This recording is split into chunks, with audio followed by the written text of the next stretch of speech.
Yeah, there's some power issue, so I'm really sorry. Am I visible? Yes, yes, very much. Yeah, there's some power issue, unfortunately. We need some of your help during the session today again. Mm-hmm. We'll start in another couple of minutes. Let a few more people join in. Mm-hmm.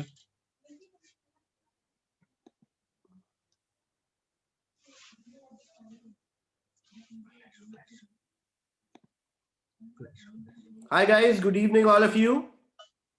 Am I audible and visible to all of you? Good evening, sir. Good evening. Quick yes in the chat box if audible and visible. I'm sure a lot of you got the dates already now. Yeah, many of the colleges already announced their dates for the PI.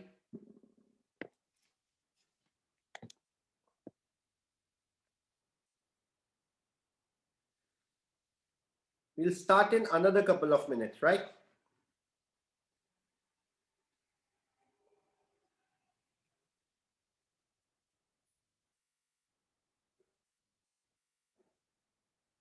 आ जाएगा रजत, आ जाएगा.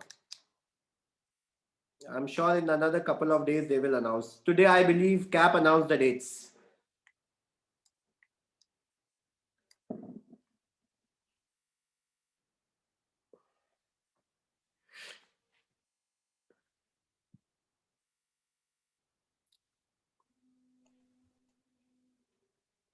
Yeah. How's the prep going on? How's the preparation level? Are you studying? देखो कुछ लोगों है जो यहाँ पर मुझसे नहीं फिजिकली मिले होंगे पिछले 2-3 दिन में. गाइस देखो, तुम एक चीज ऑलरेडी हो और जिसके पास अगले 10 दिन 15 दिन 1 महीना है इंटरव्यू के लिए, just try to become a better individual in terms of add on more and more content, so that you know when you have that content it will automatically speak and it will do most of your work, right? So important यही है कि आज whatever the your level is, you have to evaluate on the daily basis that what all you're adding to your content. So just take care of this, keep studying, just don't go for the interview what you are today on the basis of that only you'll be going for the exam. So just don't do that. Okay, Bobby. Try to give one interview tomorrow, and if not, at least have a word with the faculty so that we'll try to give you some feedback how you can actually go there. So ek baar kar lo. I can't do much for 29th Jan. It's too early. Today is already 27, so yeah. Tomorrow is what you have. But कोई बात नहीं, engineering college के exams दिए होंगे तो वो भी देखा होगा कैसे करते थे. परसों एग्जाम है तो आज से क्या करना शुरू करते थे. तुमने पूरे सिलेबस खत्म किए यार 6 महीने के एक दिन में. So nothing much for this. Right. Okay, we'll wait for another 30 seconds and then we'll start with the session. Let's see a few more.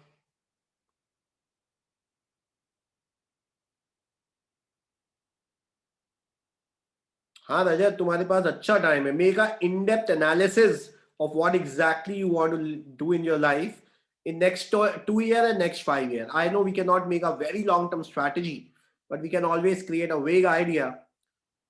But ensure that if you are going for 26th March interview, you have the time to transform yourself. I'm sure you must have done a lot in last 20-25 years, whatever you have spent in your school, college, or if you have had some work ex. Right now, I suggest you get the clarity about the goal. बहुत सारे लोग मेरे पास बहुत generic answer लेके आ रहे हैं.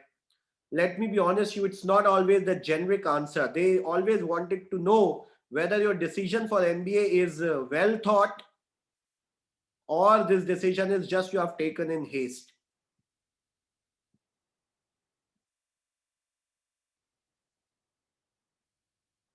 Yeah, well thought interview. Yes, Sachi, Rajat, तुम सबके लिए तो लगेगा boss. वर्कएक्स के बाद अगर कोई जा रहा है और फिर भी ये वेल थॉट डिसीजन नहीं है, then of course they won't like it. They won't like it.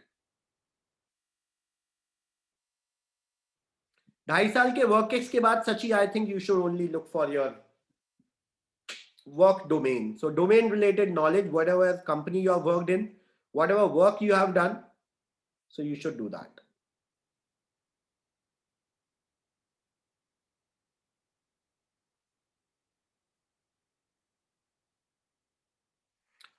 Nandini, अभी तो एसपी जैन का वो सॉरी नासिम मोंजी का एग्जाम ही नहीं हुआ.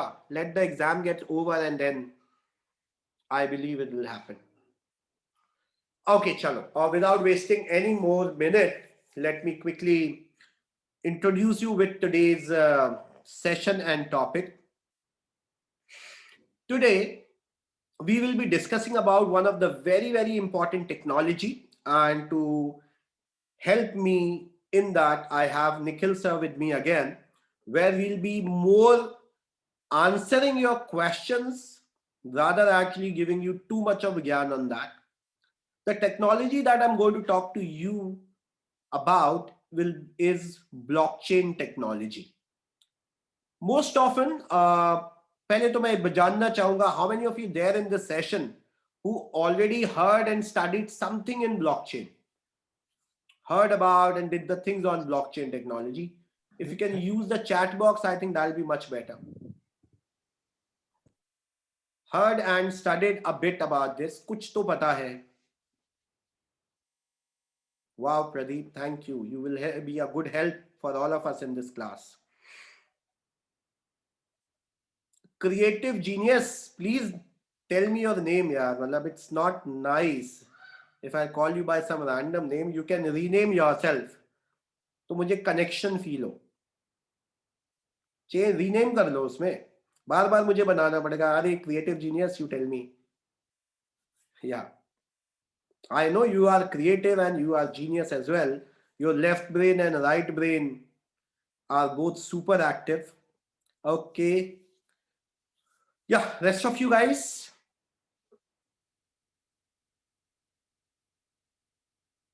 My question is, how many of you heard about blockchain technology? I'm talking about blockchain technology.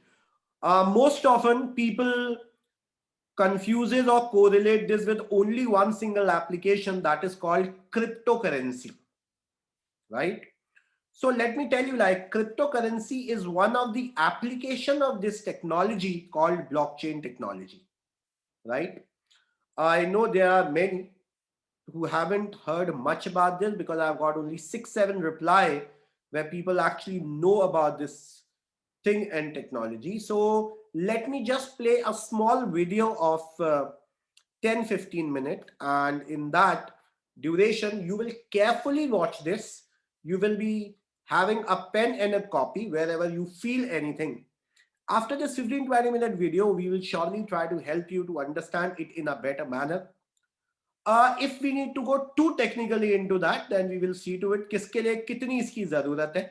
But yeah, I believe this is one of the technology when you will be joining a B school, absolutely you guys are going to get an introduction of that. And if you prefer reading more about this, I'm sure many of the professors in the respective college will, you know, help you and offer the courses on that, right? It is a future. The way मुझे ऐसा लगता है दुनिया कई बार अलग अलग तरह से चेंज हुई है. जैसे कि एक मौका मैं देखता हूं जब ट्रेन्स और एयरप्लेन्स बने थे, तो ऑब्वियसली बात है, it was very easy for you people to commute from one country to another country, one state to another state. उसके बाद दुनिया में एक बड़ा चेंज जो मैंने when I was born and then I've seen, that is the change in the ways, you know, the telephone become public and it is easy for everyone. After that, we have seen the easy access of internet. We call it internet age today, which has changed and transformed the world. That with internet we can do we can do shopping, we can do surfing of the things, the music industry, the movie industry, the OTT and whatnot, like banking to everything has changed. After the internet, another technology which I believe is going to change and impact the world as crazily as something like internet, or before that the telephones, or before that the computers has done to this world. So before I start with today's session, thoda sa I want you to concentrate on this, and then I'll give you lot of readings and suggest you, if you want to go in depth and in detail of that. Can you see the screen? Can you see the screen, Nikhil sir? Okay. So let's quickly go through this video, and then after that, guys, we will start and discuss about this. Is audio visible? It is audible, Nikhil sir? The technology likely to have the greatest impact on the next few decades has arrived. And it's not social media, it's not big data, it's not robotics, it's not even AI. And you'll be surprised to learn that it's the underlying technology of digital currencies like Bitcoin. It's called the blockchain. Blockchain. Now, it's not the most sonorous word in the world, but I believe that this is now the next generation of the internet, and that it holds vast promise for every business, every society, and for all of you individually. For the past few decades, we've had the internet of information. And when I send you an email or a PowerPoint file or something, I'm actually not sending you the original, I'm sending you a copy. And that's great. This is democratized information. But when it comes to assets, things like money, financial assets like stocks and bonds, loyalty points, intellectual property, music, art, a vote, carbon credit, and other assets, sending you a copy is a really bad idea. If I send $100, it's really important that I don't still have money and that I can't send it to you. So this has been called the double spend problem by cryptographers for a long time. So today we rely entirely on big intermediaries, middlemen like banks, government, big social media companies, credit card companies, and so on, to establish trust in our economy. And these intermediaries perform all the business and transaction logic of every kind of commerce, from authentication, identification of people, through to clearing, settling, and record keeping. And overall, they do a pretty good job, but there are growing problems. To begin, they're centralized. That means that they can be hacked, and increasingly are. And JP Morgan, US federal government, LinkedIn, Home Depot, and others found that out the hard way. They exclude billions of people from the global economy. For example, people who don't have enough money to have a bank account. They slow things down. It can take a second for an email to go around the world, but it can take days or weeks for money to move through the banking system across the city. And they take a big piece of the action, 10 to 20%, just to send money to another country. They capture our data, and that means that we can't monetize it or use it to better manage our lives. And our privacy is being undermined. And the biggest problem is that overall, they've appropriated the largesse of the digital age asymmetrically. And we have wealth creation, but we have growing social inequality. So what if there were not only an internet of information, what if there were an internet of value? Some kind of vast, global, distributed ledger running on millions of computers and available to everybody, and where every kind of asset, from money to music, could be stored, moved, transacted, exchanged, and managed, all without powerful intermediaries. What if there were a native medium for value? Well, 2008, the financial industry crashed, and perhaps propitiously, an unknown or anonymous person or persons named Satoshi Nakamoto created a paper where he developed a protocol for a digital cash that used an underlying cryptocurrency called Bitcoin. And this cryptocurrency enabled people to establish trust and do transactions without a third party. And the seemingly simple act set off a spark that's ignited the world, that has everyone excited or terrified or otherwise interested many places. Now, don't be confused about Bitcoin, okay? Bitcoin is an asset. It goes up and down, and that should be of interest to you if you're a speculator.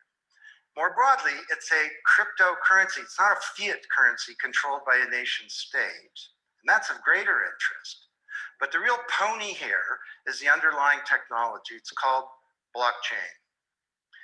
So for the first time now in human history, people everywhere can trust each other and transact peer-to-peer. And trust is established not by some big institution, but by collaboration, by cryptography, and by some clever code. And because trust is native to the technology, I call this the trust protocol. Now you're probably wondering, well, how does this thing work? Fair enough. Assets, digital assets like money to music and everything in between, are not stored in a central place, but they're distributed across a global ledger using the highest level of cryptography. And when a transaction is conducted, it's posted globally across millions and millions of computers. And out there around the world is a group of people called miners. These are not young people, they're Bitcoin miners. And they have massive computing power at their fingertips, 10 to 100 times bigger than all of Google worldwide. And these miners do a lot of work. And every 10 minutes, kind of like the heartbeat of a network, a block gets created that has all the transactions from the previous 10 minutes. And then the miners get to work trying to solve some tough problems, and they compete. And the first miner to find out the truth and to validate the block is rewarded in digital currency, in the case of the Bitcoin blockchain with Bitcoin. And then, this is the key part, that block is linked to the previous block and the previous block to create a chain of blocks, and everyone is timestamped, kind of like with a digital wax seal. So if I wanted to go and hack a block and say, pay you and you with the same money, I'd have to hack that block, plus all the preceding blocks, the entire history of commerce on that blockchain, not just on one computer, but across millions of computers simultaneously, all using the highest levels of encryption in the light of the most powerful computing resource in the world that's watching me. Tough to do. And this is infinitely more secure than the computer systems that we have today. Blockchain, that's how it works. So the Bitcoin blockchain is just one. There are many. The Ethereum blockchain was developed by a Canadian named Vitalik Buterin.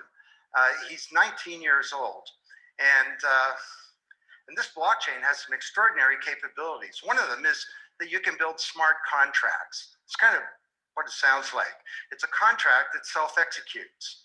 And the contract handles the enforcement and the management, performance, and payment. The contract kind of has a bank account too, in a sense, of agreements between people.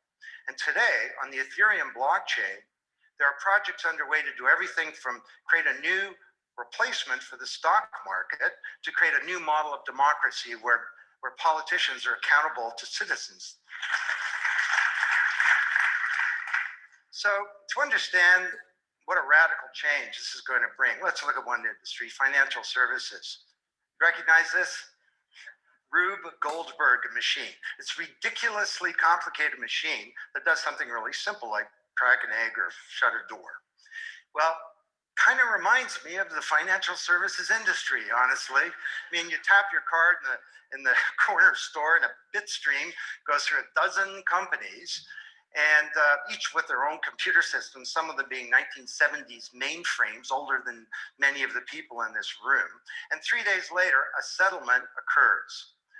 Well, with a blockchain financial industry, there would be no settlement because the payment and the settlement is the same activity. It's just a change in the ledger. So Wall Street and all around the world, the financial industry is in a big upheaval about this, wondering, can we be replaced, or how do we embrace this technology for success? Now, why should you care? Well, let me describe some applications. Prosperity. The first era of the internet of information, brought us wealth, but not shared prosperity, because social inequality is growing. And this is at the heart of all of the anger and extremism and protectionism and xenophobia and worse that we're seeing growing in the world today. Brexit being the most recent case. So could we develop some new approaches to this problem of inequality? Because the only approach today is to redistribute wealth, tax people and spread it around more. Could we pre-distribute wealth? Could we change the way that wealth gets created in the first place by democratizing wealth creation, engaging more people in the economy, and in ensuring that they got fair compensation? Let me describe 5 ways that this can be done. Number 1, did you know that 70% of the people in the world who have land have a tenuous title to it? So you got a little farm in Honduras, some dictator comes to power. He says, I know you got a piece of paper that says you own your farm, but the government computer says my friend owns your farm. This happened on a mass scale in Honduras, and this problem exists everywhere. Hernando de Soto, the great Latin American economist, says this is the #1 issue in the world in terms of economic mobility, more important than having a bank account. Because if you don't have a valid title to your land, you can't borrow against it, and you can't plan for the future. So today, companies are working with governments to put land titles on a blockchain. And once it's there, this is immutable. You can't hack it. This creates the conditions for prosperity for potentially billions of people. Secondly, a lot of writers talk about Uber and Airbnb and TaskRabbit and Lyft and so on as part of the sharing economy. This is a very powerful idea that peers can come together and create and share wealth. My view is that these companies are not really sharing. In fact, they're successful precisely because they don't share. They aggregate services together and they sell them. What if rather than Airbnb being a $25 billion corporation, there was a distributed application on a blockchain, we'll call it B Airbnb, and it was essentially owned by all of the people who have a room to rent. And when someone wants to rent a room, they go onto the blockchain database and all the criteria sift through, help them find the right room. And then the blockchain helps with the contracting. It identifies the party. It handles the payments, just through digital payments are built into the system. And it even handles reputation, because if she rates a room as a 5-star room, that room is there and it's rated and it's immutable. So the big sharing economy disruptors in Silicon Valley could be disrupted. And this would be good for prosperity. Number 3, the biggest flow of funds from the developed world to the developing world is not corporate investment, and it's not even foreign aid. It's remittances. This is the global diaspora. People who've left their ancestral lands and they're sending money back to their families at home. This is $600 billion a year, and it's growing, and these people are getting ripped off. Annalie Domingo is a housekeeper, and she lives in Toronto, and every month she goes to the Western Union office with some cash to send her remittances to her mom in Manila. It costs her around 10%. The money takes 4 to 7 days to get there. Mom never knows when it's going to arrive. It takes 5 hours out of her week to do this. 6 months ago, Annalie Domingo used a blockchain application called Abra. And from her mobile device, she said $300 went directly to her mom's mobile device without going through an intermediary. And then her mom looked at her mobile device. It's kind of like an Uber interface. There's Abra tellers moving around. She clicks on a teller that's a 5-star teller. He's 7 minutes away. The guy shows up at the door, gives her Filipino peso. She puts them in her wallet. The whole thing took minutes, and it cost her 2%. This is a big opportunity for prosperity. Number 4, the most powerful asset of the digital age is data. And data is really a new asset class, maybe bigger than previous asset classes like land under the agrarian economy or an industrial plant, or even money. And all of you, we create this data, we create this asset. And we leave this trail of digital crumbs behind us as we go throughout life. And these crumbs are collected into a mirror image of you, the virtual you. And the virtual you may know more about you than you do, because you can't remember what you bought a year ago or said a year ago or your exact location a year ago. And the virtual you is not owned by you. That's the big problem. So today there are companies working to create a identity in a black box, the virtual you owned by you. And this black box moves around with you as you travel throughout the world, and it's very, very stingy. It only gives away the shred of information that's required to do something. A lot of transactions, the seller doesn't even need to know who you are. They just need to know that they got paid. And then this avatar is sweeping up all this data and enabling you to monetize it. And this is a wonderful thing, because it can also help us protect our privacy. And privacy is the foundation of a free society. Let's get this asset that we create back under our control, where we can own our own identity and manage it responsibly.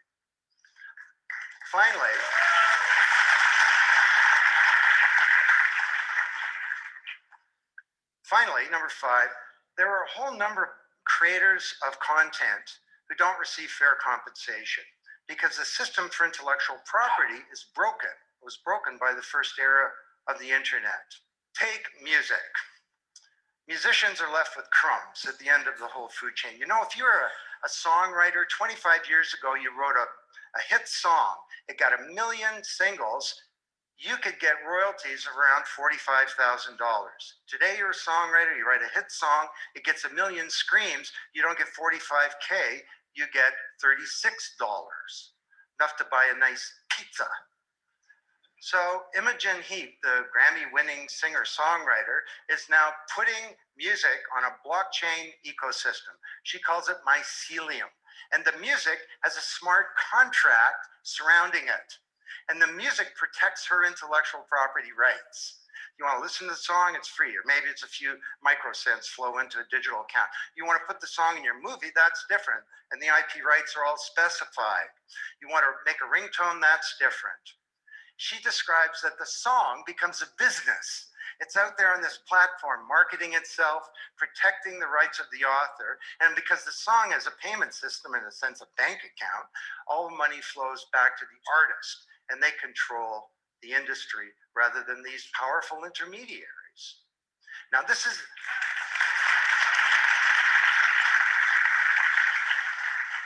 not just songwriters, it's any creator of content, like art,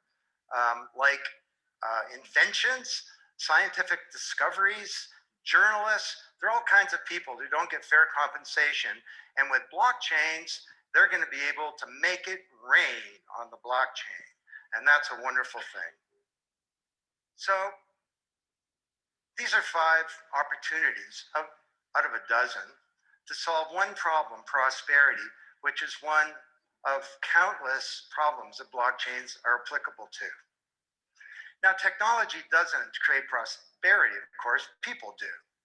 But my case to you is that, once again, the technology genie has escaped from the bottle, and it was summoned by an unknown person or persons at this uncertain time in human history. And it's giving us another kick at the can, another opportunity to rewrite the economic power grid and the old order of things, and to solve some of the world's most difficult problems, if we will it. Thank you.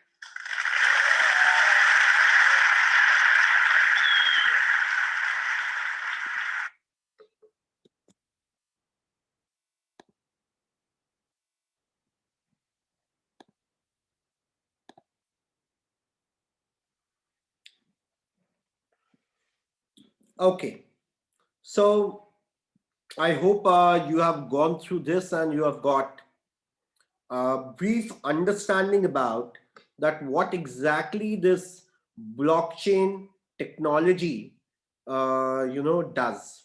It is definitely going to change the way that we live.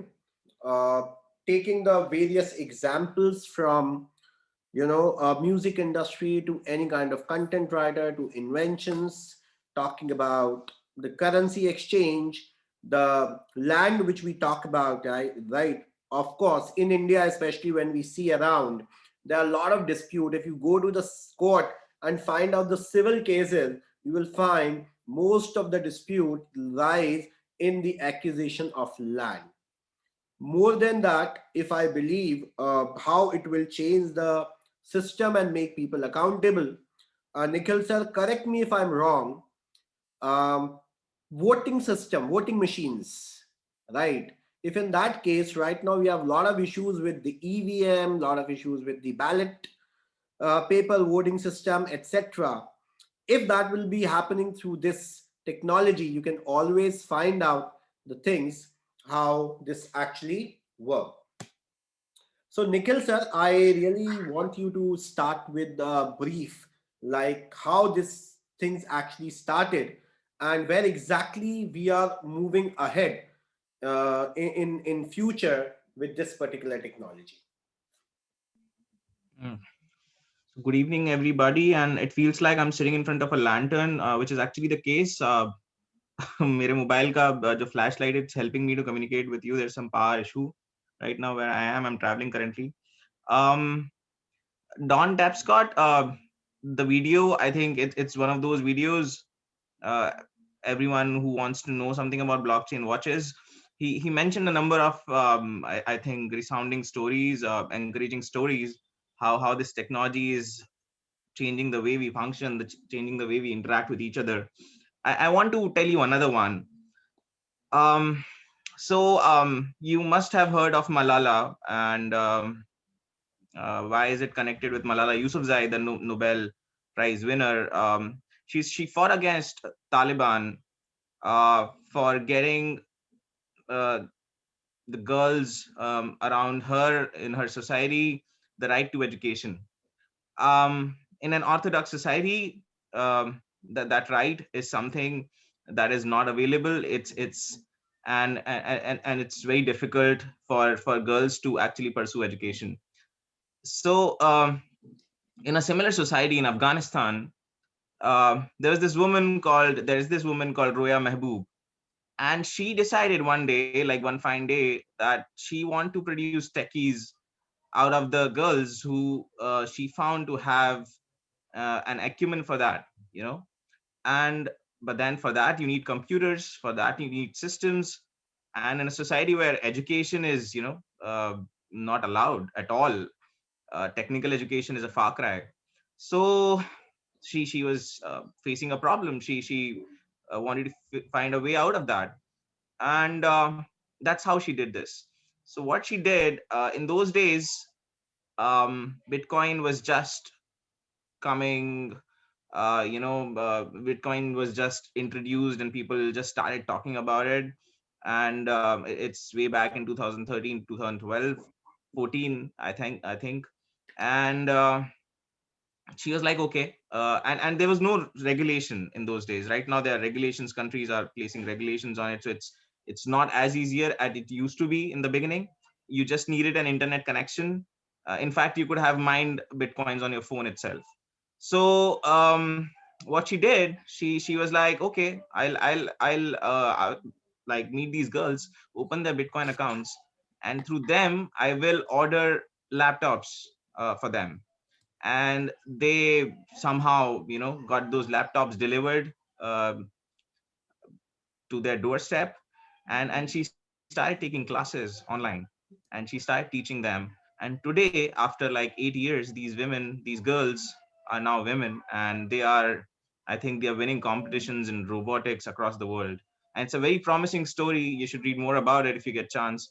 But yeah, so this is what blockchain is all about. This is how promising it can be, and that is why I think we're discussing it. That is why it is such a buzzword. That is why it is such a common thing to discuss these days. Now, what is blockchain? Precisely, what was the reason? Why something like this had to be thought out. So the idea is, the basic idea is, the primary idea is, and Tapscott also talks about it in the video. It's about trust, um, and that is, I think, has been the primary problem of humankind. Uh, we all want trust, but we can't trust anybody, and it's not our fault. That's how the society functions. That's how the society operates. The trust gets broken every now and then, and especially in monetary matters, the trust is required even more. And that's how, like, the concept of banks, I think, that would have come on the fore. So the entire banking system bases itself on this idea that, okay, you cannot trust anybody. You cannot, you're going somewhere for a vacation and you have a lot of gold with you, which you think won't be safe, and you're like, okay, I would just keep it with my neighbor and it should be safe. And the good guy at that point of time is like, okay, yeah, you can trust me, you can trust me. And when, after having a really fun vacation, you come back, you're like, okay, the gold must be safe, and you see there's no neighbor anymore. So that's why you needed banks to start with, to deposit money in the banks, the entities you can trust. And they take charges for that. They take transaction fee for that. They take interest rates. They cut out money from the interest rates, and so you have to pay for that trust. That is the cost you're paying for trusting somebody. And and that's why you get blockchain, a decentralized mechanism where nothing can be changed without the knowledge of the participants who are part of that system. um, I think the whole idea behind blockchain, if there are techies with us, I'm sure there are a lot of IT and CS guys with us here. um, it's just like a very unique database management system. It's just an innovative way of processing and transferring of data. It's a new kind of DBMS. That's how I see it. It's nothing more than that. And it's based on distributed ledger. So it's based on decentralization of trust. You are not centralizing trust on one entity. You are decentralizing it in such a way that all the participants of that particular system are part of that entire transaction. So how it began, it began like in 1980s, when someone started talking about, some cryptographer probably.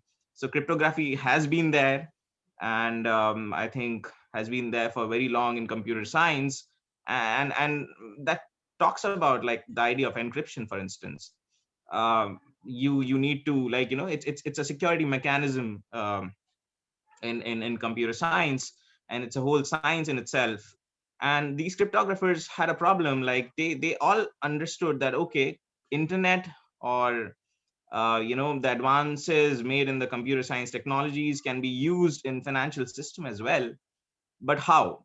Because there's always this double counting problem that you would face. You would say that, okay, I've paid the money, and the other person is like, okay, but I have not received the money. What is the proof that you have?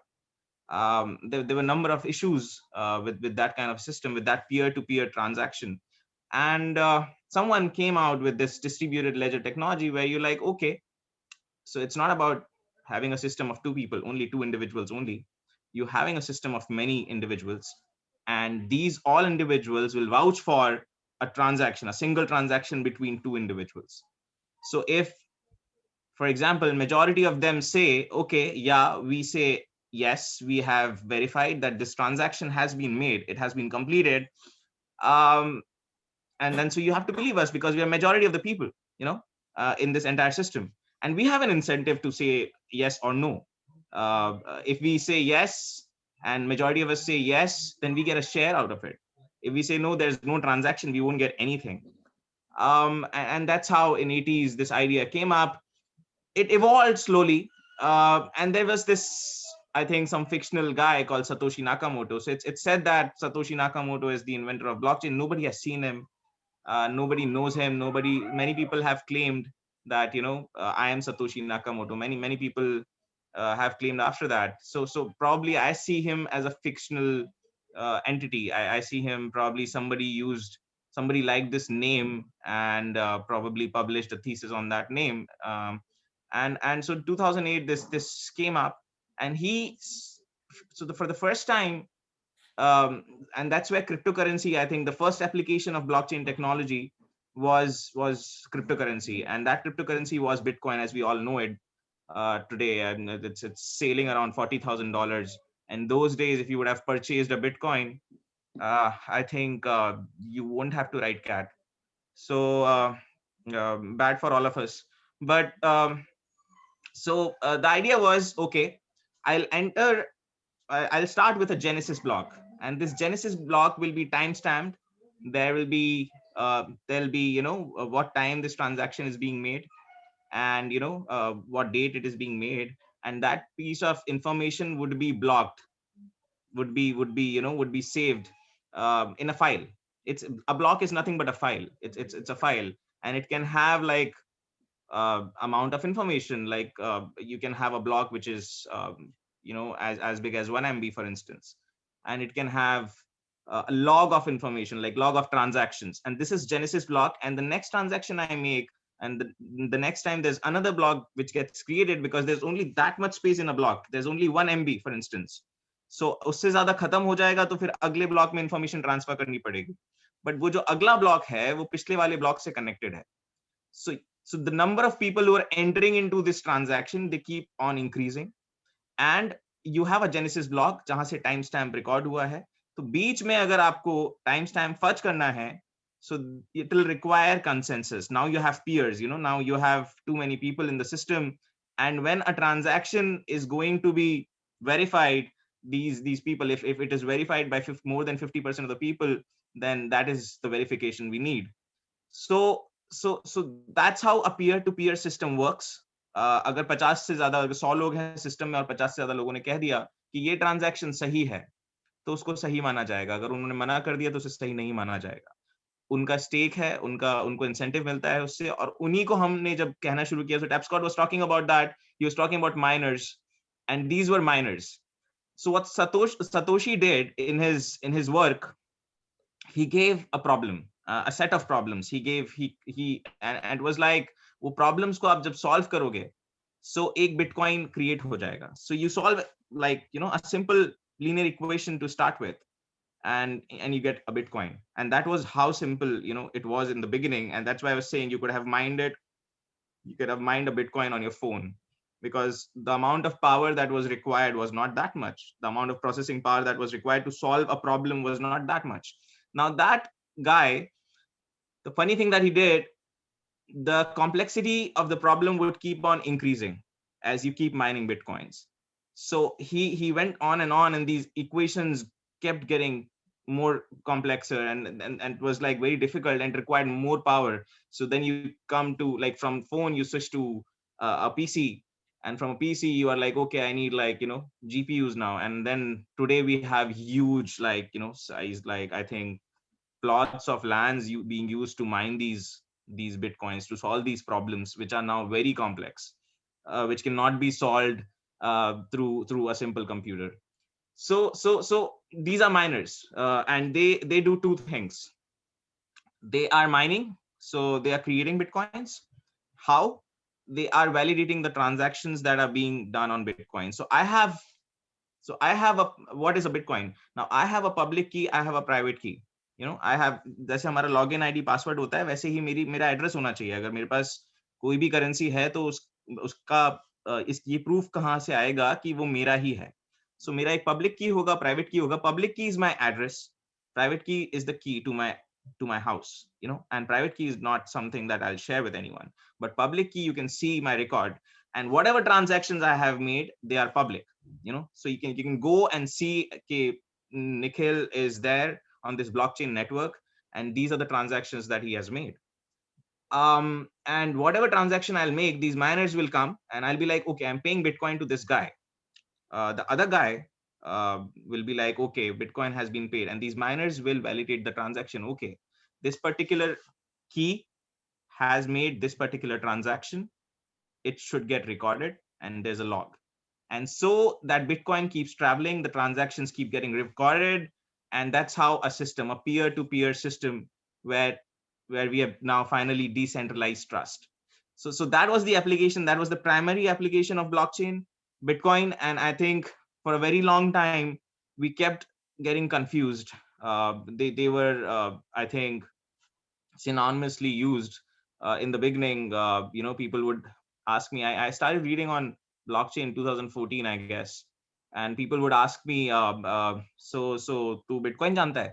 And I would say, no, I'm reading on blockchain, and they would think that it's the same thing, which it was not. Of course, there's a lot of difference. So blockchain is the platform on which Bitcoin was developed. So Bitcoin was one of the applications of this technology, of the technology of blockchain. And people thought in the beginning, oh, but then Bitcoins are being used for, uh, you know, uh, terror financing. Is being used for drug trade because it's anonymous, right? You are decentralizing trust. You do not have to go to a bank. You do not have to pay for the transactions. The money will get delivered to someone sitting in, for example, North Pole in no time. They just need an internet connection. That's all. And that's how Bitcoin operates. And so there was a lot of distrust with Bitcoin itself, that, because it's so anonymous, because आपको पता ही नहीं है कौन क्या transaction, आप देख सकते हो पब्लिक एड्रेस है किसी का, तो आपको ये पता चल जाएगा कि बिटकॉइन का ट्रांजैक्शन हुआ है, but this pseudo anonymity that you will not be able to see my name and what I have purchased and what I have borrowed. And so banks will have all of this data, but with Bitcoin this became impossible. With cryptocurrency this became impossible. So the amount of distrust people had, people, governments, you know and so for a very long time, for the first 2-3 years, this technology was looked at with suspicion, with a lot of suspicion. And everybody was like, okay, this will not stay here because governments will be against it. And soon we realized this is like opening a Pandora's box. There's so many things which are going to be coming out of it, and blockchain is just not it can just not be narrowed down to Bitcoin. There's so many other applications. And as Tapscott mentions, in the number of cases, and I mentioned in the beginning, I told you that story of Roya Mehboob, where she used it in a very different way. Of course, she used it by using Bitcoins, but a number of other platforms started coming up. So the application of blockchain in agriculture, in health, in digitization of land records and validating land records, in wine industry, in supply chain management, they started coming up. And I would like to discuss those with you. I'm sure with that lecture, it's clear what's blockchain. If you have doubts, you can ask them. I'm not a techie, by the way. I am a technology policy researcher. So yeah, don't ask me the code, you know. So, but yeah, the number of applications of blockchain, and currently, of course, the market is a bit slow because blockchain, I told you, it can only function when there are a number of players in the system. So as many people join the network, the more robust it will become, the more useful it will become. Otherwise it will be expensive and unnecessary. And so blockchain will only, the success of blockchain depends on the fact that how many people or governments or countries or states are willing to join, how many stakeholders are willing to join that network. And so I think it's still in the initial stage. So anyone out of you who are more interested in this technology should take this forward and should go through blockchain in greater detail, because it's just the beginning. Even till today, I would say, after I think 10-12 years, it's still the beginning. And there's a lot to be done in this technology. I'll tell you a number of case scenarios how this technology can be used, the types of blockchain, and how we are using them. So we start with the type of blockchain. So blockchain can be, Bitcoin was totally a public blockchain, an ideal blockchain, as it was conceived, a total ideal peer-to-peer network. But as you can see, like, the amount of distrust because of that pseudo anonymity that was created, gave rise to other platforms, so gave rise to other types of blockchain. So then came like private blockchain. There were companies, who were like, in our dealings, in our supply chain, probably we'll be using this blockchain and we will decide who will be part of the system. So not everybody can come and join us, like in case of Bitcoin, everybody can be part of that network and can access it. In a private blockchain, the creator of blockchain would decide who should be a part of that blockchain. So based on the needs. So these companies, that the various companies who are basically transferring their data and controlling their operations through a private blockchain.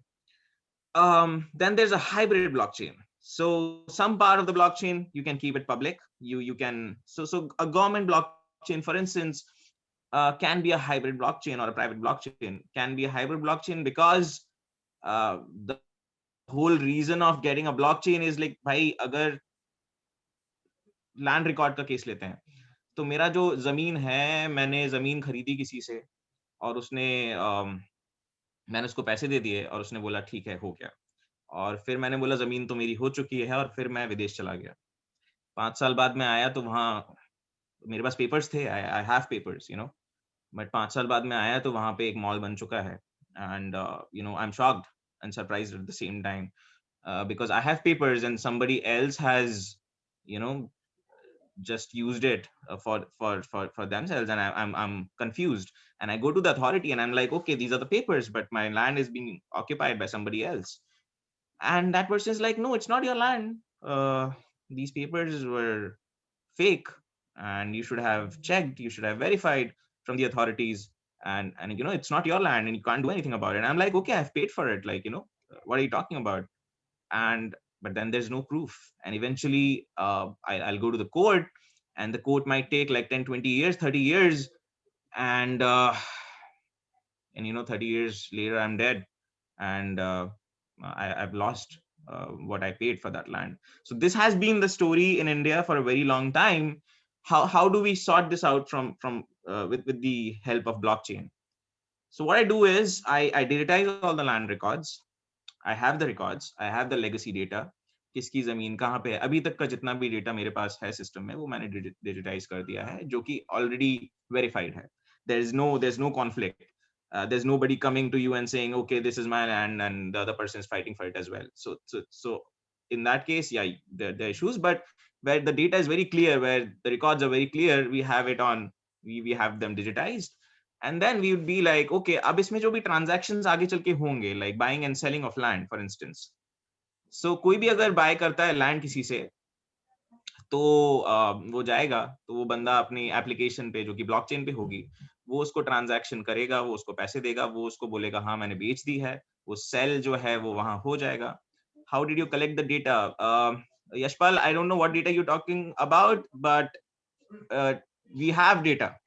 We have a lot of data in hard files, especially the government, they have a lot of data, and we have to digitize that data. So that's one problem. So that's I think the step one. You digitize that data, so you have it on record. But now that data can be tampered with. I am a computer programmer, and I'm sitting in the revenue department, and I'm like, okay, ये तो data है, अब इसको change कर देते हैं. तो data digitize होने से कोई फायदा तो हुआ नहीं. We'll take that question, taxing work on cryptocurrency. Yeah, I mean, right now in India, it's the law is still, I think, taking its course, but several countries have been formulating regulations. US and Australia, they have. You can read more about that. But yeah, so more than that, guys, you need to understand that if it is a new technology which is coming up, which is a huge scope and opportunity, and that is the reason from the people like Bill Gates to the Warren Buffett to the the person like the Mark Zuckerberg, and of course the Reliance, to everything. When everyone is talking about something, and even government cannot stop that, you need to understand the potential into some technology that way, right? Now what you are talking about, if you are only limiting it to that, one thing you need to understand first. Of course, जैसे हम digitalization की बात करें, we are anyways digitalizing that. Madhya Pradesh में अगर आज आप घर खरीदने जाओगे, तो अब आपको ऑफिस नहीं जाना होता, कंप्यूटर पे बैठ के you can do a online e-registry. That is anyways happening.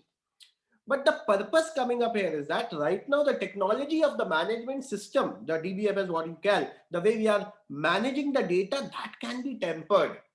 And blockchain is one of that thing which will stop any kind of tampering with the data, because solving that problem itself is a complex, and there are multiple people, as Nikhil sir very well explained it earlier, that multiple people are there. More than that, suppose I sold my property to Nikhil sir and Nikhil sir sold that property to you.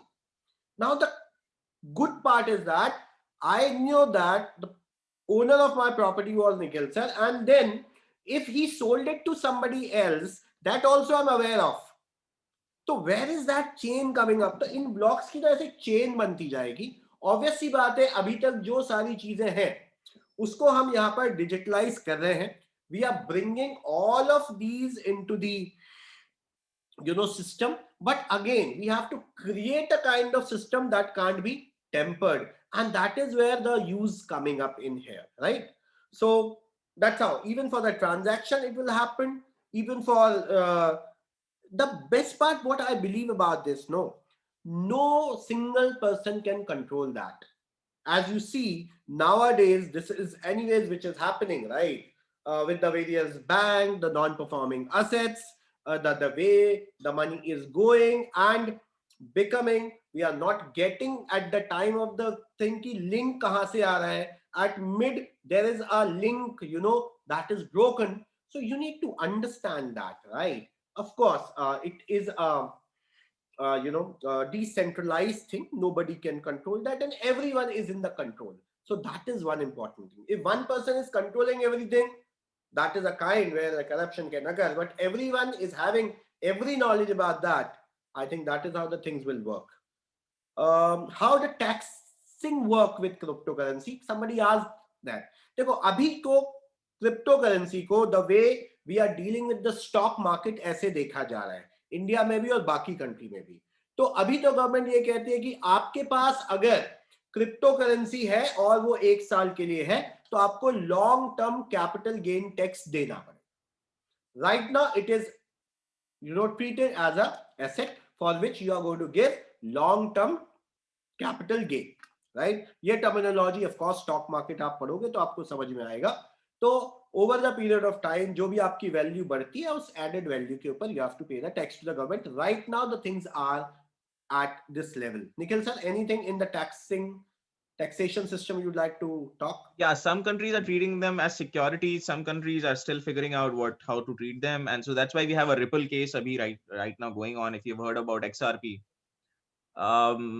so in case of Ripple, the regulating authority of US, they said that okay, Ripple is nothing but it's like a stock, it's a security, and so you've been hiding that for a very long time, and you're not a cryptocurrency. There's a cryptocurrency versus stock debate which is going on, so it's very early to comment taxation laws, but right now abhi kya hota hai, जैसे अगर मैंने encash कराया अपना bitcoin और मेरे account में पैसा आ गया तो बैंक के पास रिकॉर्ड जाता है और उसमें वो टैक्स कटता है, तो जीएसटी वगैरह उस पर एप्लीकेबल होता है, वो सारी चीजें उस पर कटती हैं. तो अभी जो एग्जिस्टिंग टैक्स लॉज हैं उसकी तरीके से ही उसको एक मॉनिटरी ट्रांजैक्शन, एक तरीके का गेम मान लीजिए जो कि हम खेल रहे हैं, और उसके हिसाब से जो टैक्स जो होता है, but the laws are yet to be stimulated properly. Right now we have like, I think RBI is still figuring out how to have like laws with wider meaning. So that's it. Yeah.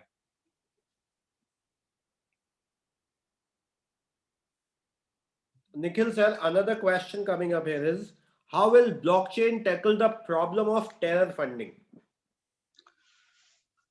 Blockchain, so again, so Bitcoin, basically when it came, the whole pseudo anonymity and the ideal case scenario for blockchain, that had like these issues like terror financing and stuff. Now the present day cryptocurrencies, they are not pseudo anonymous. If for instance, and that's the debate, आपको peer to peer transaction रखना है तो लोगों को privacy चाहिए, and तभी वो platform चलेगा, और प्रिवेसी अगर होगी तो फिर ये इश्यूज उठ सकते हैं टेरर फाइनेंसिंग वाले. तो बहुत सारी क्रिप्टो करेंसीज ने ये बोला कि हम सूडो एनोनिमिटी खत्म कर देते हैं, तो they are not successful. So I think you'll have to basically trust the will of the people. So ऐसा नहीं है कि सूडो एनोनिमिटी है तो पता नहीं चल सकता है कि किसने ट्रांजैक्शन करी है. अगर law enforcement agencies they dig deeper, they figure out a way. So in 2017, 5 or 6 students were caught in Mumbai. The school going students, class 12 students, and they were using cryptocurrency. They were using the darknet network basically, and they were paying through bitcoins, and they were ordering themselves some, some narcotics. So they were caught by law enforcement agencies, and so there's always a trail, but you have to dig deeper. So in normal scenario, in normal circumstances, I think right now nobody would want to do that unless the law enforcement agencies have, like, a serious doubt over something, a transaction, for instance, that this particular transaction is going in that direction. So solving that problem of terror financing, I think blockchain just solves the problem of trust. But yeah, it can create these problems. And it can also be said that the law enforcement agencies probably do not want, the state does not want the banking system to collapse. So it's probably wary of this. It's creating this whole idea that blockchain can basically be used to, or Bitcoin can basically be used to fund terror. Is it anyhow No, possible? Aman, we cannot expect that. I think any panel in the B school, definitely every B school is offering a course onto that. So they surely be knowing, is the very popular and very well known technology called blockchain. Governments are working onto that. Governments are trying to implement, they are finding its a possibility. They are seeing this cryptocurrency as one of the future net where that will help us to maintain a lot of data with proper security. So they are managing that. Yeah, Nikhil sir. Yeah, so I was just complete that revenue case scenario. तो sir ने already discuss कर लिया, but हुआ क्या कि India का example लेते हैं. So the existing infra we have is, we have a bank account, the Jan Dhan scheme, which I think was launched in 2015. And then after that we have like Aadhaar, which is our social security, which is our identity card, identity number basically. And we have mobile phones access. So there's a high, like, mobile phone penetration in India, thankfully. And we can use this infra on a blockchain. So what I do is, आपका कोई भी transaction हुआ तो आपके bank account से होगा, ठीक है, आपका आधार उसमें लिंक्ड है, और उसके बाद आपके मोबाइल फोन पे मैसेज आएगा. So what I have to do is कि कोई भी ट्रांजैक्शन हुआ तो मेरे पास मैसेज आया, कोई भी, अब अच्छा ट्रांजैक्शन हुआ, मैसेज आया, तो वो तो क्लियर है कि चलो वो तो सब सेफ हो जाएगा. अगर पीछे से मैं कंप्यूटर प्रोग्रामर हूं और मैंने टेम्परिंग करने की कोशिश करी, if I try to change the data, I am trying to change the title of the land, I'm trying to say that, okay, this is not, this does not belong to person X, it belongs to person Y, and the person Y has already paid me a handsome chunk of money. So what I do is I change the name, and this used to happen a lot. This is how this is how disputes arise. Either the party has done some malpractice probably. So अगर मैंने change किया तो blockchain पे तो सब है ना, मतलब blockchain पे तो वो जिसकी land है वो भी है already, और जिसका जा रहा है वो, जिसके जो अथॉरिटीज हैं, जो स्टेट की अथॉरिटीज हैं वो भी है, तो रजिस्ट्री अथॉरिटी जो अलग डिपार्टमेंट है, यू नो संपदा department, that is also there, part of it. जिसकी लैंड है, सरकार की लैंड है, तो revenue department is also part of it. जिसकी लैंड, जिसने टाइटल, जिसको जमीन लीज पे मिली हुई है, the consumer, he is also part of it, and the consumer who is buying it is also part of it. So everybody will get a message. If some tampering is done, they'll get a message that, this change is being made. Are you okay with it? And if they do not say yes, that change cannot be made. You have to agree with that change. If you do not agree, there's a problem. You do not agree because you have a problem, and you go to the office and you're like, why am I getting this message, this change, this I do not want this change, somebody is fudging with the data. And that's how the blockchain works. If not all the parties to that particular transaction agree that, okay, this change can be made, the change cannot be made, the change system will not accept the change, it will have a log. And so that's the power. This is one example. You have supply chain industry. We have been talking about organic food for a very long time. We have been saying that, okay, I mean, a lot of companies say on their package, like FMCG companies specifically, they mention that no animal or was harmed in the preparation of this particular product, and there's and this particular product is genuine. you know how do we know that this product was made somewhere in UK, and it got imported to us, and now it is probably there in Gwalior. How do we know from UK to Gwalior it actually traveled as it was supposed to? Or how do we know that the company in UK is not lying, that it's true or not? Now, every so in supply chain, what you see is for every, like, for in this case it's manufacturing. तो इस case में क्या है, हर stage में एक process हो रहा है, हर स्टेज में डेटा क्रिएट हो रहा है, यू नो तो आप उधर से रॉ मटेरियल लेके आए होगे तो एक ट्रांजैक्शन हुआ होगा, ठीक है, वो रॉ मटेरियल किससे लिया, वो ट्रांजैक्शन हुआ होगा, फिर उसके बाद उसका मैन्युफैक्चरिंग प्रोसेस शुरू होता है, तो कौन मैन्युफैक्चर कर रहा है उसका एक ट्रांजैक्शन हुआ होगा, तो ऐसे करके पूरे ट्रांजैक्शंस आपके पास हैं, वो डेटा है. Now if this data gets, blocked on a blockchain, if you have a blockchain of this entire supply chain, then if something's changed from the back, that can't be changed. So you only have to enter a genuine piece of information. Once you enter it, it cannot be changed, it cannot be manipulated, and the end consumer would be able to trace the entire chain, and we would be sure that, okay, and any auditing agency would be sure that, yeah, they're saying the right thing, that they're speaking the truth, that, they've used these particular ingredients in the creation of this product, and that's how it traveled to the end consumer. So that's the application of blockchain in supply chain management. Lot of logistics companies are planning to invest heavily in blockchain, so as to gain credibility in the market, so as to stop piracy from happening, and that's why they say, like, scan the QR code, and you'll know, like, whether this product is genuine or not. And Right, guys, I would like to add one small point into that, Nikhil sir. Guys, understand that, in the agrarian or the primary sector goods, for an example, if a company bought something from the farmer and they actually procure that, reproduce that, refurbish that, and whatever the way that they have, make that product, suppose they have bought, for an example, a company like ITC, ITC went to the farmers and they have bought, grains from them, maybe, they bought wheat from them. Now they bought a wheat, वहां पर एक entry होगा कि they have bought a certain quality of wheat from certain quality of farmer. Now farmer gave the wheat to that company, then company took that to the their warehouses or their factories where they reproduce that, they make the flour out of it, right? And when the flour will go out in the market, to the dealer, to the retailer, and from retailer to the consumer, on every step the quality check transaction is stamped. So if the consumer is getting a wrong product, what the company will do, it is very easy for the company to trace back कि what place there was a negligence so that the consumer is getting the wrong product. बहुत सारी companies के साथ ऐसा होता है, बहुत सारा सामान है which is not, reaching to the consumer in the right way, and it is very difficult for them at what step there was a glitch. So just a basic example what I can recollect it right now. तो ये छोटी सी चीज ना आपको समझनी पड़ेगी in the supply chain management कि कहां के प्रोडक्शन हो रहा है, वहां से एंड कंज्यूमर तक पहुंच रहा है. So that is how I think, Nikhil sir, correct me if I am wrong, this is what I can understand with the technology that we can use into this. Yeah, please. So likewise, so idea you would have understood by now, the same idea will get replicated.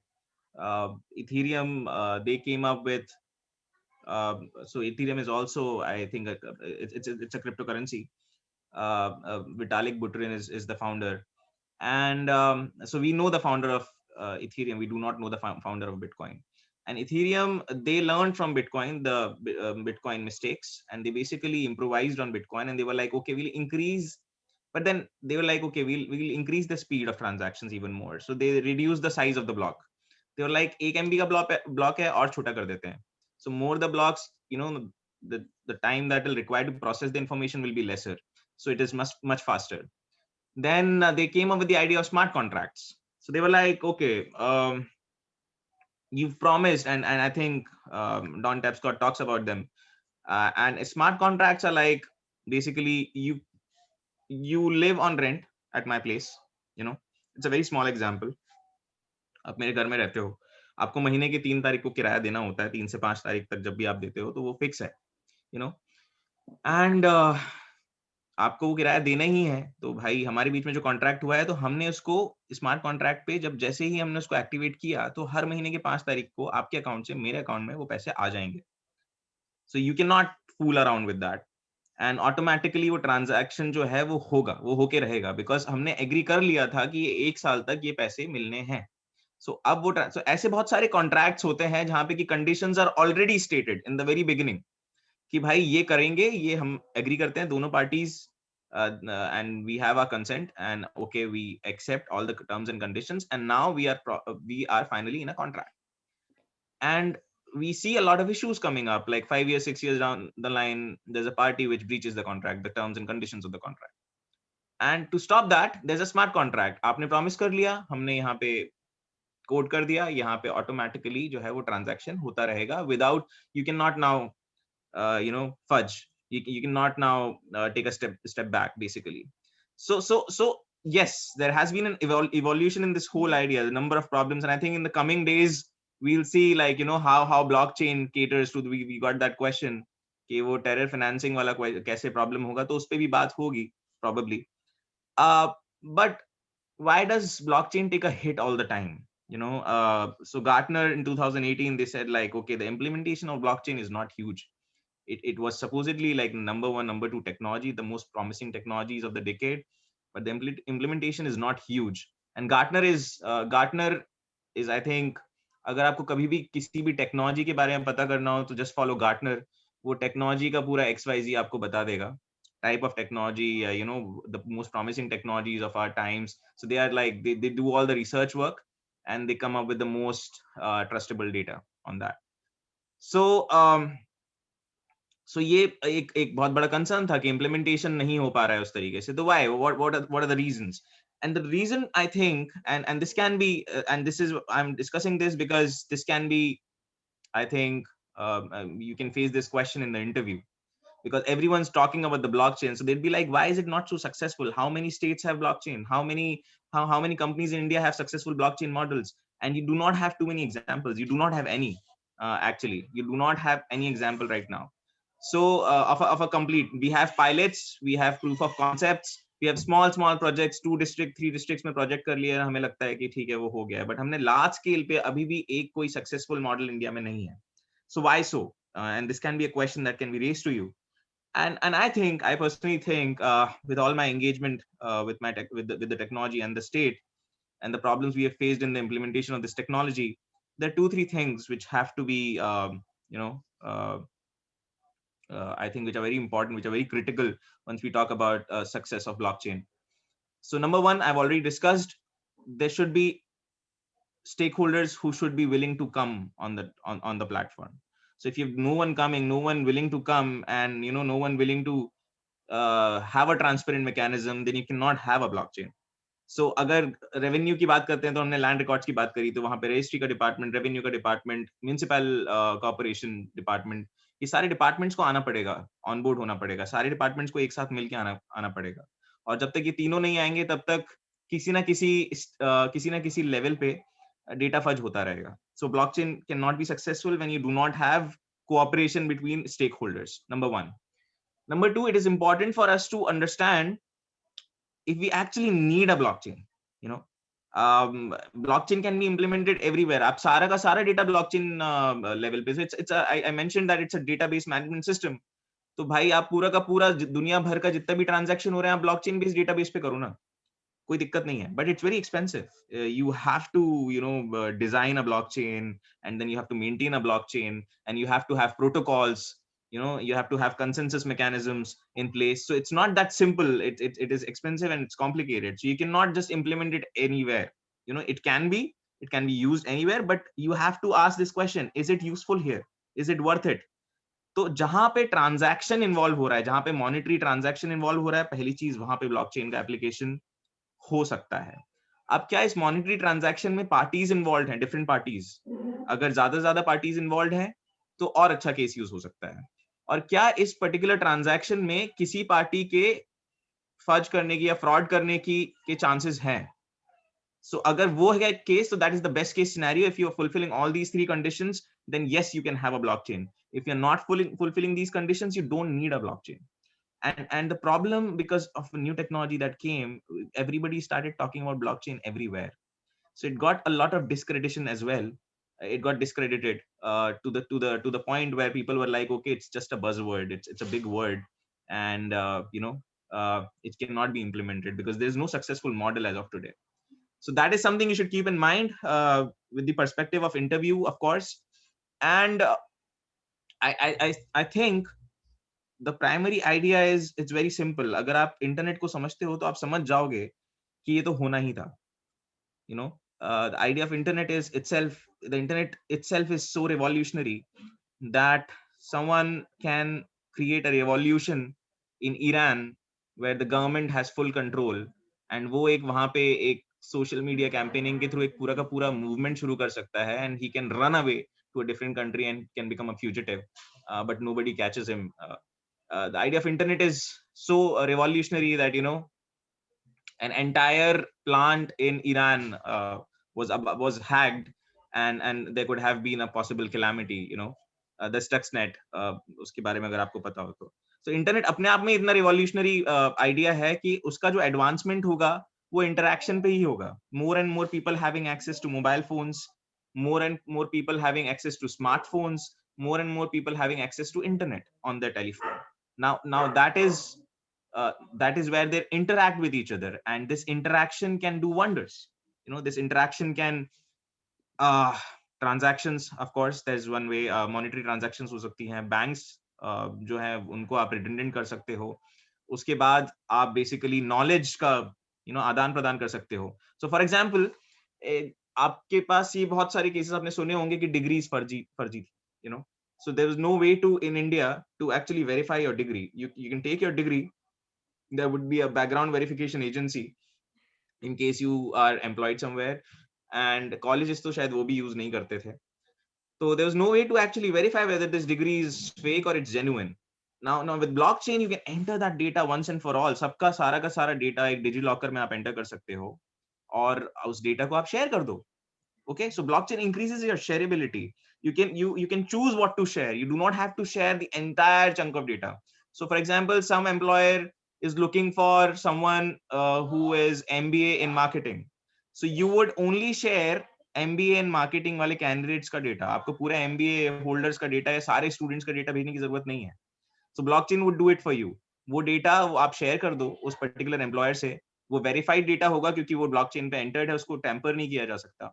Once it is, you know, once it is verified, once अगर college से जो degrees निकली हैं fresh, आपने वही की वही उसमें load कर दी हैं, तो the universities, if they are basically putting all their data on blockchain, then it cannot be fudged after putting it on blockchain, and so it can basically, you know, fix this problem. Jobs बढ़ सकते हैं इससे. You know, companies can directly get that data and get verified and genuine piece of information. And so this is how the application would work. And I think the interaction that internet, you know, having internet and then the interaction that followed, it was the next step, and we got blockchain. 10 years down the line, this interaction would take even a bigger and more complex form, and we would have further like internet 3.0, internet 4.0. And for me, blockchain is like the next level of internet. We had a question, can we relate it to decentralized internet also? um yeah, I mean, yes, you can, of course, but then for that again, I said, like, the first condition is for all the stakeholders to decide that, okay, they're willing to, you know, compromise with their monopoly. So right now, not all the states have equal footing in terms of internet. You know, the servers are located in some countries, and some countries are basically dependent on some other countries for their internet. So yes, decentralized internet can also function, but of course, internet, like, all these countries will have to come and say, okay, we are willing to compromise with our monopoly. So that's it from my side, and I'm willing to take more questions. Partner. Send your questions on the chat box. It will be easy for us to take that. Apart from that, guys, if you really, looking, to read more about this, there was a blockchain expert, Britisher, Andreas Antonopoulos. He is a person who is an expert into open blockchain and as well as Bitcoin. There are a lot of videos and things which are available easily on the YouTube, lectures also. So if you really would like to understand these things, want to get into that, when you'll talk about the data analytics, when you'll talk about the AI, etc., this is one of the technology will surely be, will come up to you in the interview. So if you want to read few more hours about this, I suggest you to follow Andreas Antonopoulos for that, right? In the chat box, I will just type the name. You can go through that. You'll get a various videos easily available, and that will help you to, release and relate with that. I have seen one of the very amazing video when he was actually talking about, with what and how the things are happening in China, what kind of control they can have, and how important for the freedom and the liberal society and the free society this technology is so very important. So just go through that, find out few things. I'm sure that will add lot of value in terms of that. And if it is economy, it is polity, it is society, and it is technology as well as the legal, I believe it is a huge and wide applications in all the fields. And quite interesting thing which I believe about this is what actually happened in US presidential election, what could have happened in the various elections happening at the state and local level in country and across the borders. So I feel amazing application for that. So that will definitely make the society which is decentralized. Everyone has power and no one has power into that. So that's how the things will work. So any questions? I would love, Nikhil, I would love to take that. Or if no, then we'll catch you up in the next class. Good, today we are able to finish up absolutely on time, because I heard even day before yesterday your class got up to 10:30. So it's good. So any questions? We are here for another couple of minutes if you want to ask about this. हाँ, ऐसा तो नहीं हो सकता कि आपको इस technology के बारे में ना पता हो. It won't work. You must know. Any questions coming up on our way?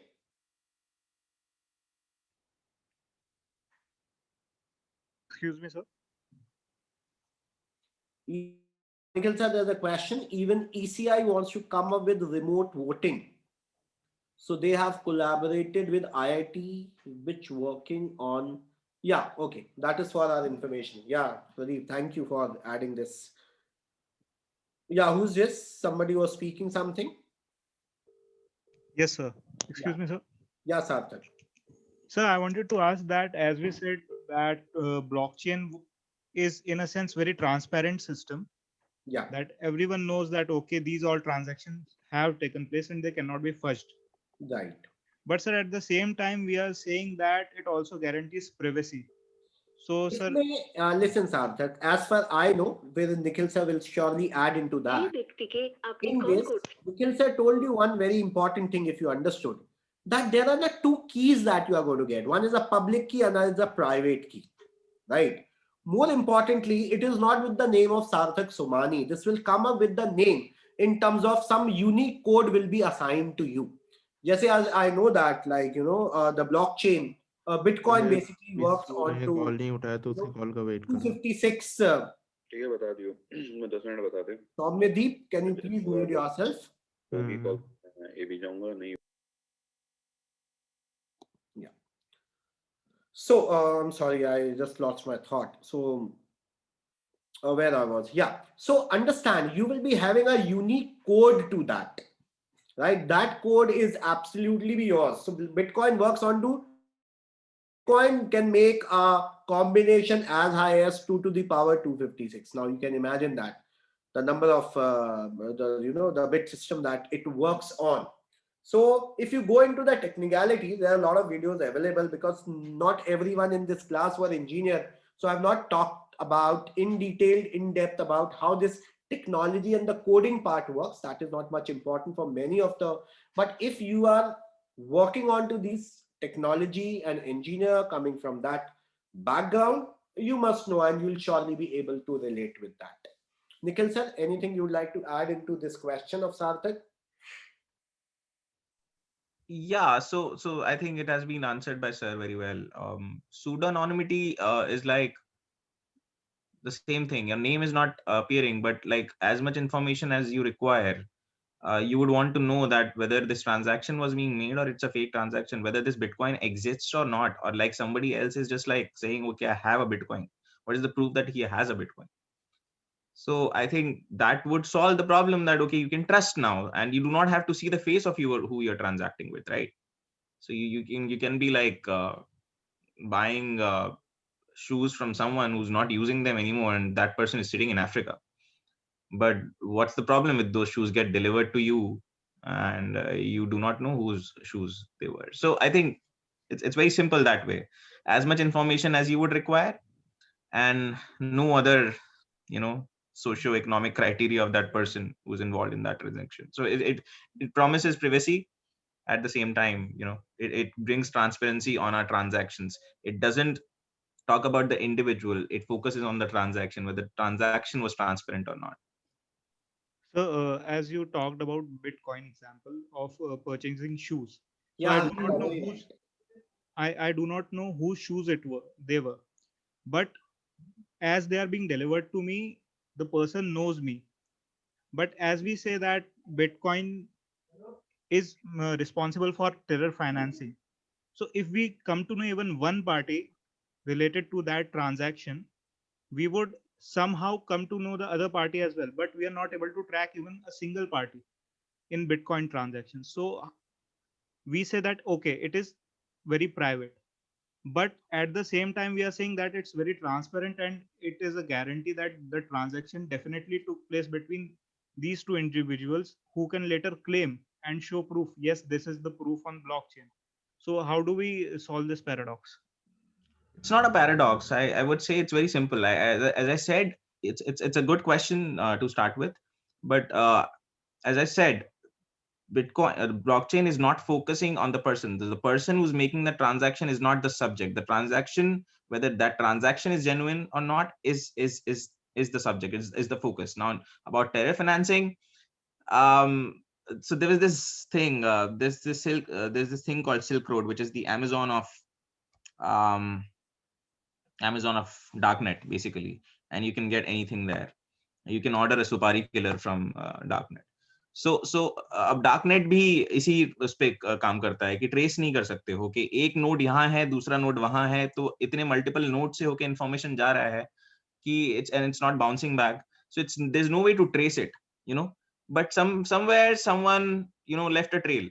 So for example, आपने ब्लॉकचेन पे ट्रेल नहीं छोड़ा, ट्रेस नहीं छोड़ा, आपने ब्लॉकचेन तो वैसे का वैसा हो गया, लेकिन आप आए भाई, आप किसी ना किसी के थ्रू तो डिलीवर करवाओगे ना, और वो डिलीवरी मैन पकड़ गया तो पूरा का पूरा भांडा फूट जाएगा ना, उसने कहाँ से कलेक्ट किया था, फिर उसका पूरा का पूरा चेन निकाला जाएगा कि वो कहाँ से आया था, ट्रांजैक्शन तो हो गया था, किसी को किसी के बारे में पता नहीं चला. So I think these mechanisms will always exist for law enforcement agencies. um, it is a bit difficult, as I said, but it's not impossible to trace anybody. You know, it is not. There have been number of cases. There have been, and by now it has been established very clearly that you cannot just run away and make transactions Bitcoin. One fine day you will have like cops knocking on your door if you've made an illicit transaction. So I hope I answered your question. And more than that, the regulation work is not proper. It is, we are working on to that. Every government, everyone is looking for the possibility. And they're definitely trying to, you know, check and make a proper mechanism. If it would have been that simple, or if they would have been the right answers to that, I'm sure they might have implemented this, right? So of course, cost is one of the big factor. And apart from that, you know, they are looking for certain regulations for sure. Thank you, sir. Okay. And Trishal, you can Google Gartner. Spelling Gartner हो सकती है, but I think it's pronounced as Gartner. So just Google Gartner, and you'd get it. Just type Gartner and blockchain together. You'll get all the information that you need. So another query. Excuse me, sir. Yeah. Yeah. So as we say that blockchain guarantees there is no fudging with the data that already exists, say a legal document or anything of that sort. But sir, already we have in place hash values. So why do we need blockchain then if we already have hash values? Hash value means encryption. Encryption के logs आप हटा सकते हो पीछे से. If someone is a technologist here, someone an engineer, then they can shed some more light. So encryption is not necessarily, it's difficult, but it's not necessary, like, you know, you cannot change it from the back end. You can, but when there's a multiple, like there are multiple stakeholders involved in a system, you know, the whole thing that, you know, you are consulting everybody before making any change. Yes, another thing is that And here in what Nikhil sir said, if any kind of change which is happening in this data, the message has been sent to all the people associated with that. If Okay, any sir. notification will surely be sending to everyone. Yes, sir. So in a sense, this is distributed, so Yeah. that guarantees more. Exactly. Okay, Nikhil sir, thank you so very much for the lovely time with you. It's always pleasure. always a pleasure, sir. I have to travel, so I'm sorry it was in a hurry. Yeah, I know you have to take a flight tomorrow, and so all the very best, Nikhil sir. Let's Thank meet you. you in Italy next time on this Thank you. virtual platform only. Yeah. Have fun, take good care, and all the best for the Thank you. wonderful Thank course. you, everybody. I'm sure that will bring in a lot of things to back to this country in terms of knowledge. So thank you so much. Okay, guys, take care then. We'll catch you in the classes. Keep attending the session. That is something which is very important. Okay, thank you. Thank you, sir. Good night. Good night.